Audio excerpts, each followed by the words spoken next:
dengan saudaranya. Nah, saudaranya kalau memang yang dimaksud saudara jalankan perintah-perintah Allah Subhanahu wa taala.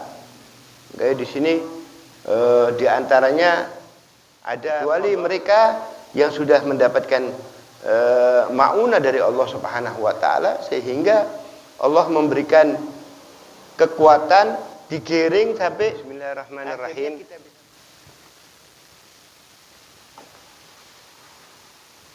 Kita sekarang menginjak kepada bab yang baru.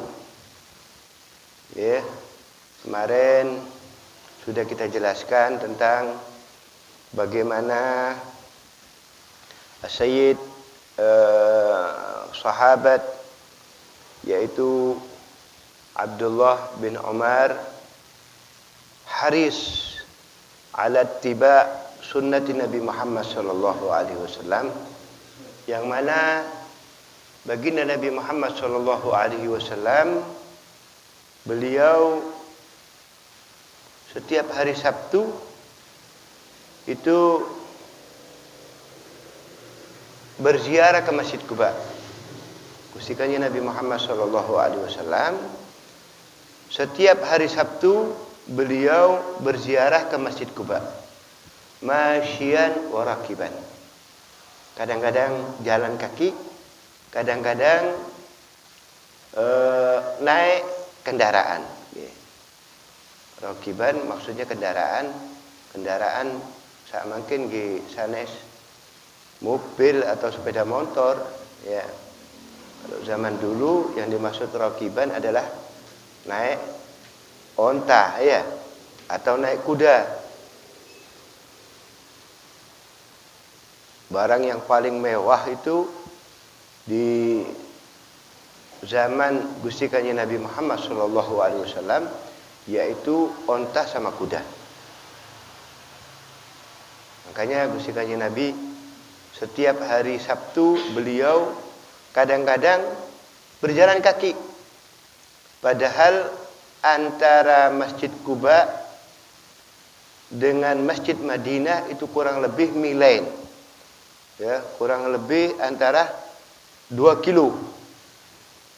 2 kilo. 2 kilo kira-kira kalau dari sini ini kemana ya?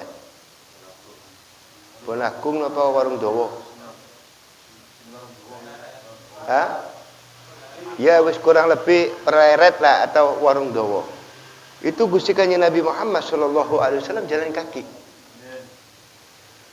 Dan Sayyidina Abdullah bin Umar ini beliau karena tidak mau ketinggalan apa yang sudah dilakukan oleh baginda Nabi Muhammad sallallahu alaihi wasallam, beliau betul-betul haris, betul-betul menjaga apa yang sudah pernah dibuat oleh Gusti Kanjeng Nabi Muhammad sallallahu alaihi wasallam. Jadi beliau sejak meninggalnya Gusti Kanjeng Nabi tidak pernah meninggalkan setiap hari Sabtu pergi Masjid Quba. Dan disebutkan di dalam hadis Ar-Rasul sallallahu alaihi wasallam bersabda, "Salatun fi Masjid Quba ka umratin." Sama saja seperti orang yang ibadah umroh. Ya Allah.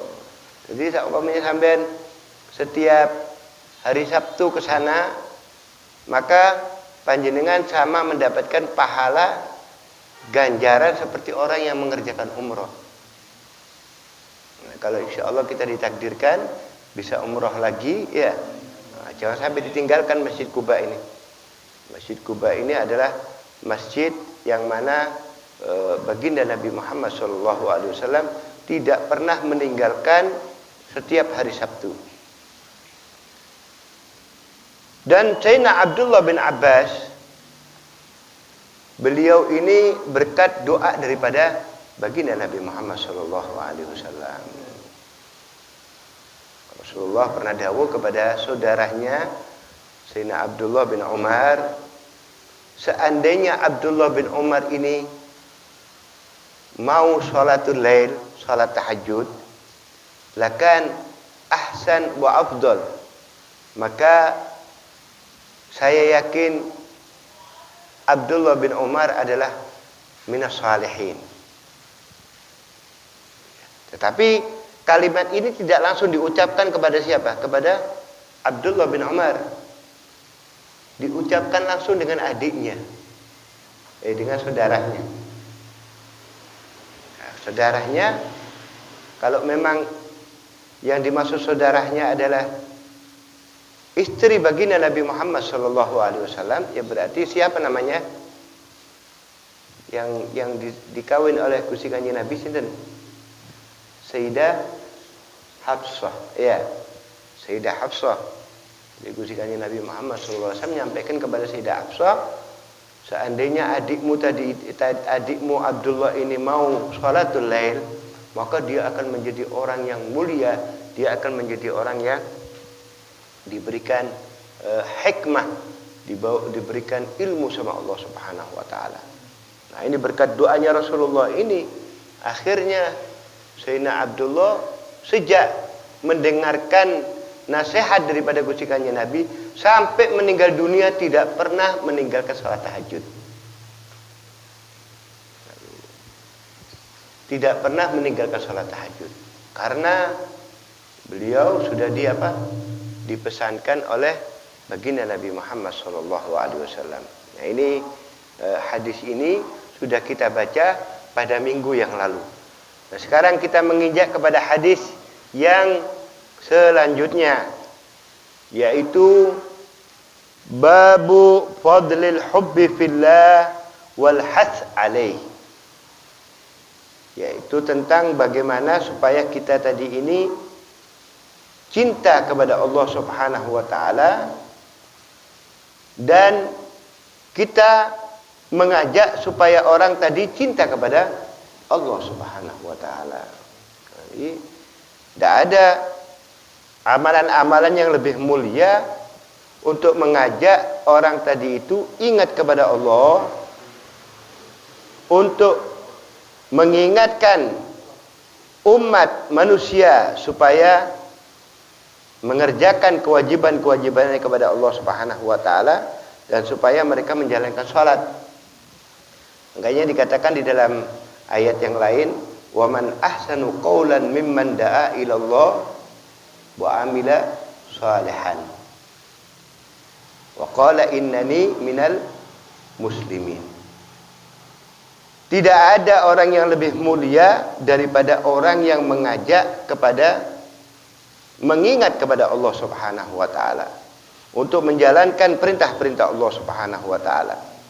Kayak di sini di antaranya ada fadail orang yang mengajak untuk mengingat kepada Allah Subhanahu wa taala, untuk berzikir kepada Allah Subhanahu wa taala, majalisul ilm seperti ini.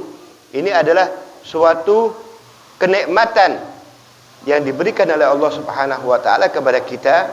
Tidak semua orang tadi itu bisa diberikan keutamaan atau diberikan rahmat atau taufik dan hidayah, kecuali mereka yang sudah mendapatkan ma'unah dari Allah Subhanahu wa taala, sehingga Allah memberikan kekuatan, digiring sampai akhirnya kita bisa yuhibbuhu annahu yuhibbuh.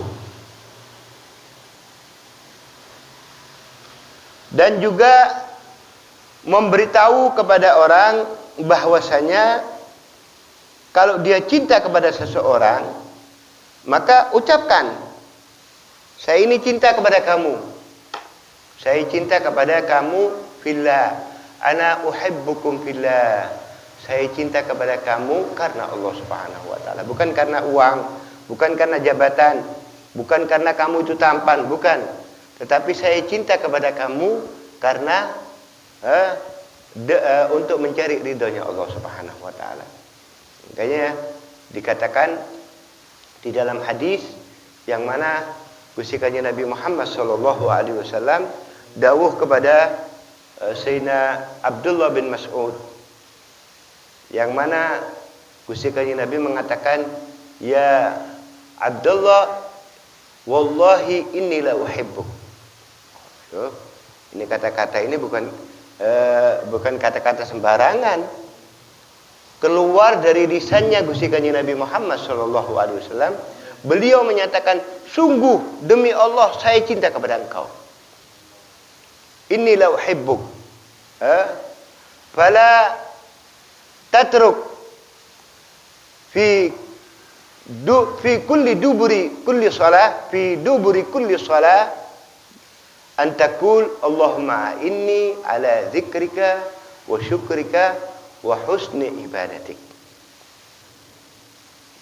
Ya Ibn Mas'ud, inni la uhibbuk, sungguh-sungguh aku cinta kepada kamu.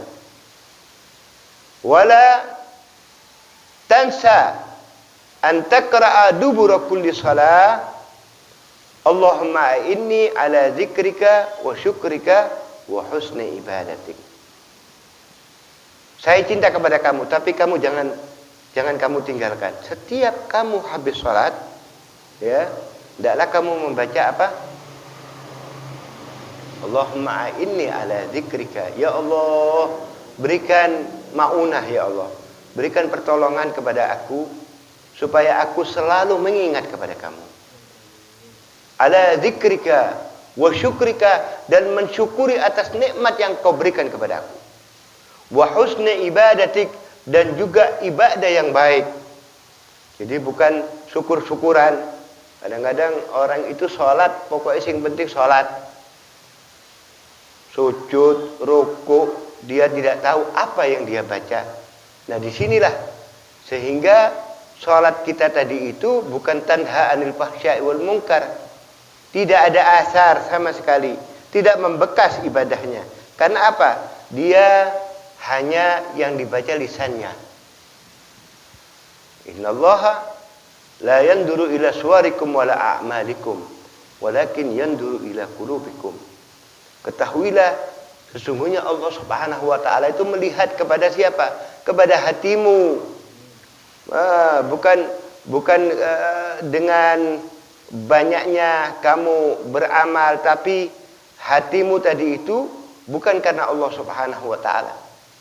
Allah melihat kepada hatimu, apa yang dimaksud oleh hatimu. Apakah kamu ingin mendapatkan pujian daripada orang? Apakah amalan-amalan ini hanya riak belaka untuk mendapatkan perhatian daripada orang lain?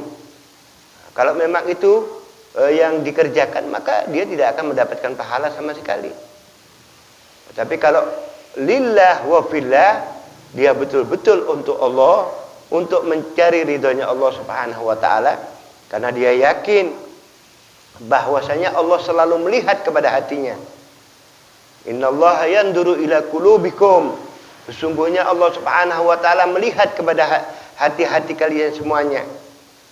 Oleh karena itu, walaupun kita tidak bisa memandang Allah, kita tidak bisa melihat Allah, tetapi ketahuilah Allah melihat kepada kita.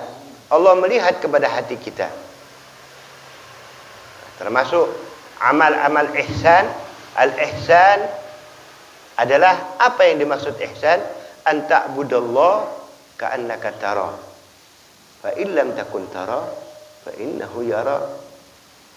Sembahlah kepada Allah seakan-akan kamu melihat Allah di depan kamu. Walaupun kamu tidak bisa melihat Allah, ketahuilah Allah Subhanahu wa taala melihat kepada hatimu. Nah, kalau sudah kamu ingat kepada hadis ini, maka kamu akan menjadi salatnya tadi itu lebih khusyuk. Akan lebih tumaknina, akan lebih hudur. Tetapi jangan lupa apa yang diwasiatkan oleh Gusti Kanjeng Nabi tadi itu, baca supaya kamu mendapatkan pertolongan dari Allah, agar kamu lebih khusyuk, agar kamu tadi itu sholatnya tadi itu betul-betul ada asar, bisa membekas, bisa bisa menyelamatkan kamu daripada perbuatan mungkar, bisa menyelamatkan kamu daripada perbuatan maksiat. Inna sholata tanha anil fahsya'i wal munkar. Sesungguhnya orang yang mengerjakan sholat itu bisa mencegah dirinya daripada perbuatan yang buruk, dari perbuatan mungkar.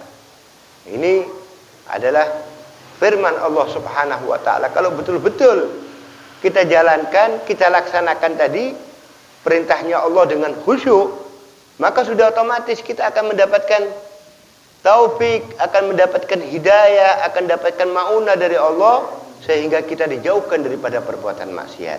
Amin ya rabbal alamin. Kemudian wa madza yakul lahu idza a'lamahu. Kemudian apa yang diperbuat kalau dia mengetahui, kalau sudah diberitahu kepada dia. Nah, ini adalah maudhu' atau judul yang kita akan baca. Qala Allah Ta'ala, a'udzu billahi minasyaitonir rajim. Muhammadur Rasulullah. والذين معه أشداء على الكفار رحماء بينهم والذين تبوأوا الدار والإيمان من قبلهم يحبون من هاجر إليهم. Ini adalah ayat yang menunjukkan bagaimana kita diperintahkan untuk saling ar-rahimun, yaitu saling mengasihi, saling menyayangi satu dengan yang lain. Wabil khusus kepada makhluknya Allah Subhanahu wa taala. Ruhama'u bainahum. Tetapi dengan musuh mereka betul-betul geram. Mereka betul-betul serius. Tidak takut dia dengan musuh. Tetapi apabila bertemu dengan saudaranya kaum muslimin, dia akan menjadi apa? Menjadi tawadhu. Dia akan menjadi rahmat. Karena dia menganggap dirinya bukan orang yang paling mulia, walaupun dia orang-orang yang berilmu. Walaupun dia orang-orang yang keturunan daripada memiliki nasab atau keturunan darah biru misalnya. Tapi jangan sekali-kali ihtikar, merendahkan, menghina kepada orang lain. Tapi kita harus yakin bahwasanya orang tersebut itu lebih mulia.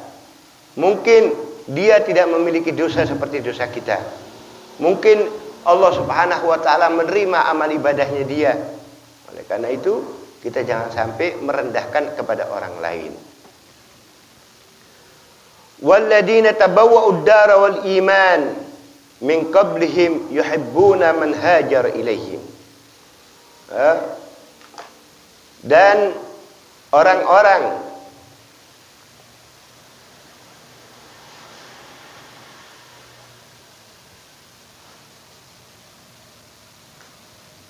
walladzina tabawwa'ud dara wal iman, yang betul-betul mereka beriman kepada Allah Subhanahu wa taala, kembali kepada Allah Subhanahu wa taala, ya.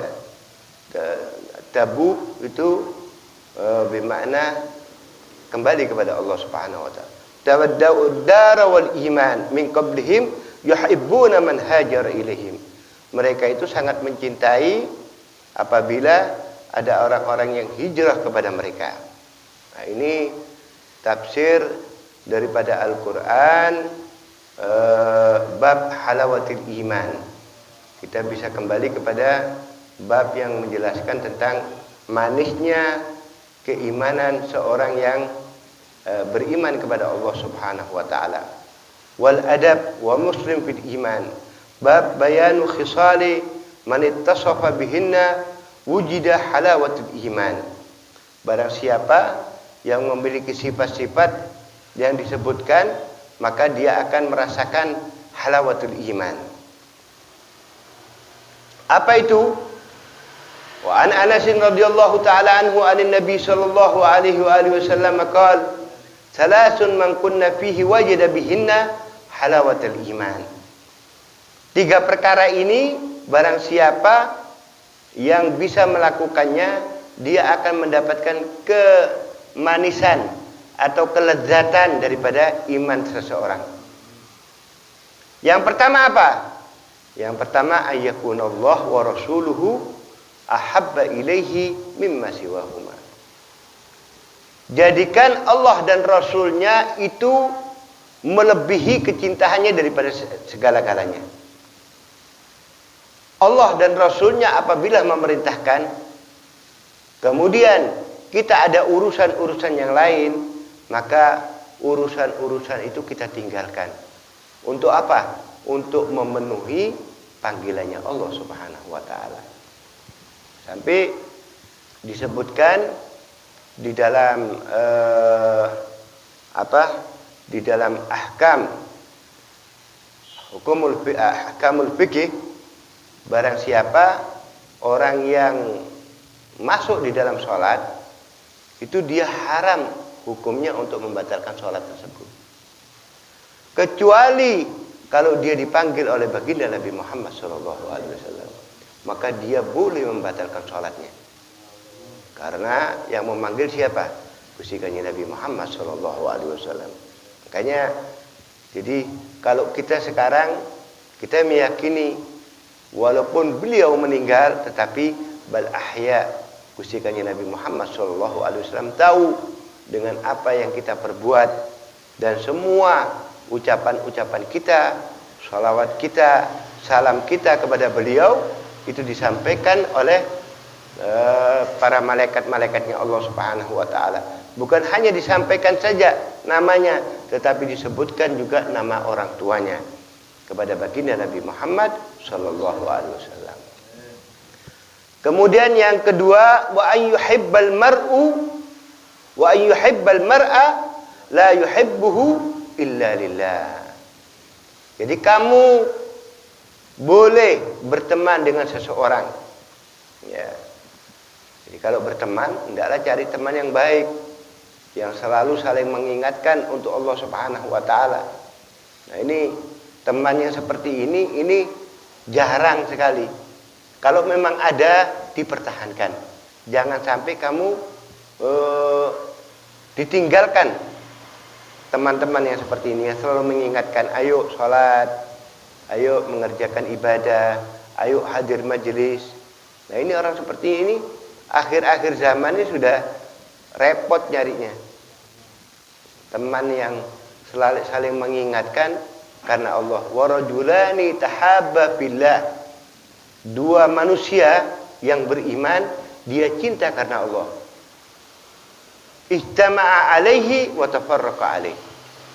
Dia berkumpul karena Allah, juga berpisah juga karena Allah Subhanahu wa taala. Ini orang-orang ini kelak dia akan mendapatkan apa? Akan mendapatkan naungan dari Allah Subhanahu wa taala. Sab'atun yudhilluhumullah yauma la dhilla illa dhilluh.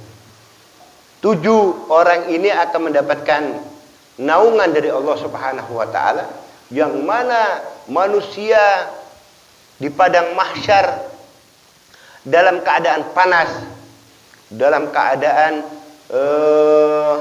tersiksa, ya. Di padang mahsyar itu di dalam hadis disebutkan kurang lebih antara 50.000 tahun. Bayangkan, ya. Kita ini sekarang di dunia ini hanya 50-60 tahun. Nah, kita nanti di akhirat, kalau melihat di dalam ayat-ayat suci Al-Quran, maka orang-orang yang ada di mahsyar itu mereka dalam keadaan tersiksa. Mereka itu dalam keadaan yang sangat berat sekali menghadapi hisab daripada Allah Subhanahu wa taala. Di situ Allah menunjukkan murkanya. Semua tidak ada yang berani. Para anbiya, mulai Nabi Adam, Nabi Ibrahim, Nabi Musa, Nabi Isa, semua tidak ada yang bisa memberikan pertolongan kecuali yaitu baginda Nabi Muhammad SAW. Sudah setelah Rasulullah sujud kepada Allah Subhanahu wa taala memohonkan syafaat, Allah Subhanahu wa taala mengatakan kepada Nabi Muhammad, irfa ra'sak ya Muhammad. Angkat, bukan lagi waktunya sujud kamu kepada aku. Irfa ra'sak was'al tu'ta. Mintalah apa yang kamu minta. Kamu pasti akan dikabulkan permintaannya kamu. Washfa tusyafa. Dan siapa saja yang ingin engkau berikan syafaat, maka Allah Subhanahu wa taala akan mengizinkan kamu memberikan syafaat. Makanya kita ini satu-satunya pengharapan di akhirat adalah yaitu syafaatnya baginda Nabi Muhammad SAW. Jangan sampai kita meninggalkan Gusti Kanjeng Nabi Muhammad SAW. Nah, orang-orang yang mendapatkan syafaat itu, maka mereka sudah tidak ada penderitaan sama sekali. Mereka akan akan mendapatkan maunah, akan mendapatkan pertolongan dari Allah Subhanahu wa taala, dan mereka ini adalah orang-orang istimewa. Mereka tidak perlu mengalami hisab yang begitu berat. Berkatnya apa? Berkat syafaat Gusti Kanjeng Nabi Muhammad SAW. Mungkin kalau kita dihisab umur kita, dihisab harta kita, dihisab kesehatan kita, maka akan panjang sekali. Tetapi kalau orang tadi itu dia mendapatkan syafaat daripada baginda Nabi Muhammad SAW, maka akan dilalui dengan mudah oleh orang tersebut. Dan ini orang-orang yang rajulani tahabba fillah, mereka kelak tidak ada sama sekali penderitaan, bahkan mendapatkan keistimewaan, mendapatkan naungan.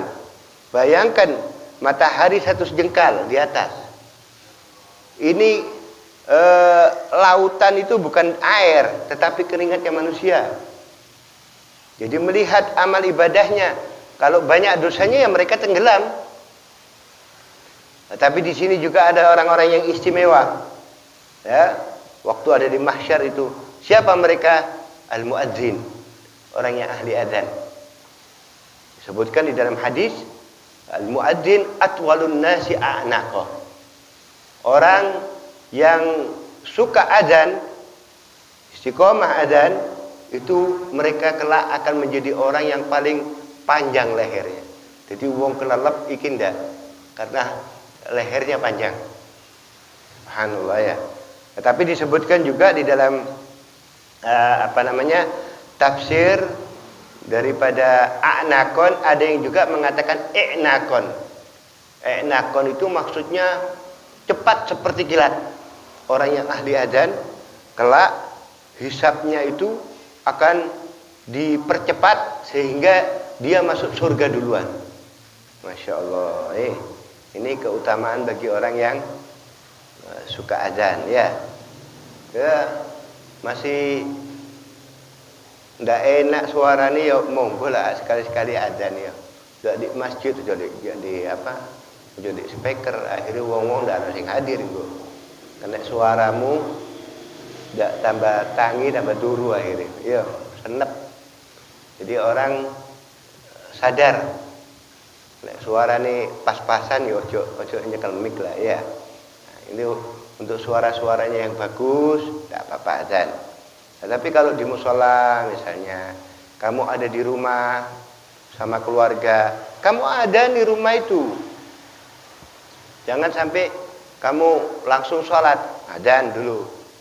5 waktu kalau perlu diadzani. Kalau rumah tadi itu sering diadzani, dia rumah itu akan menjadi steril.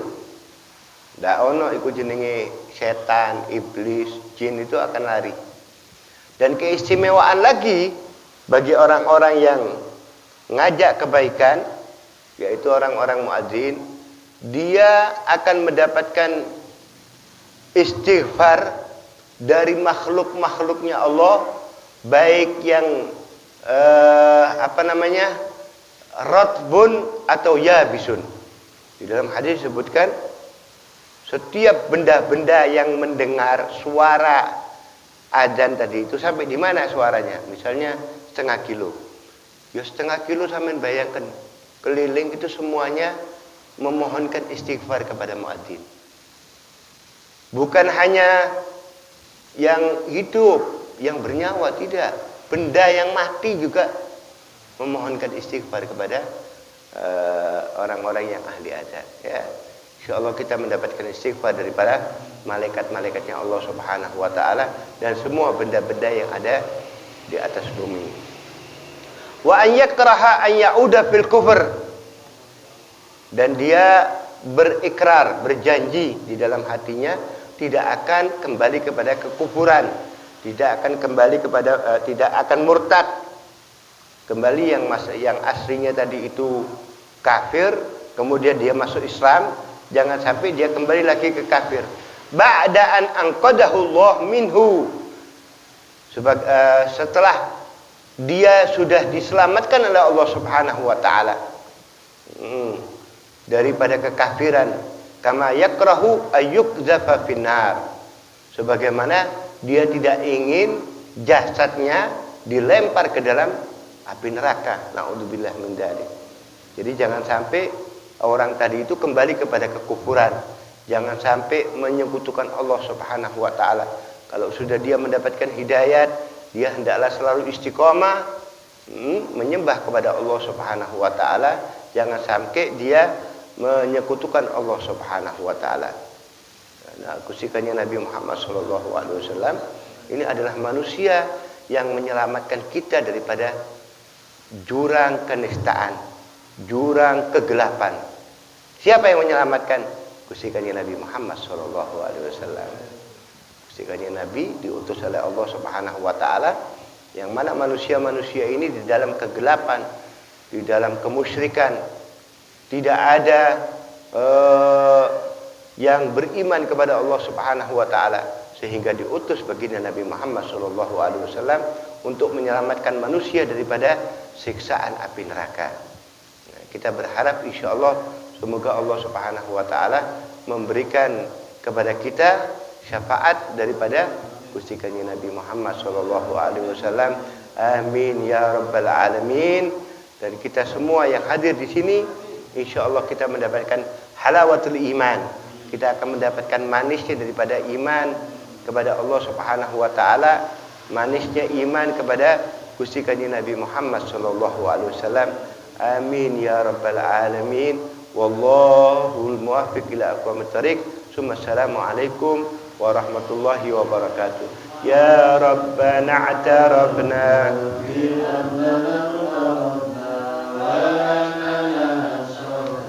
ala lada asyarna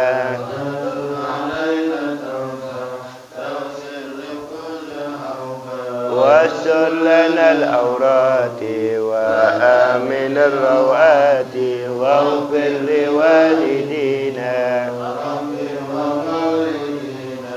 والآل والإخوان وسائر الخلان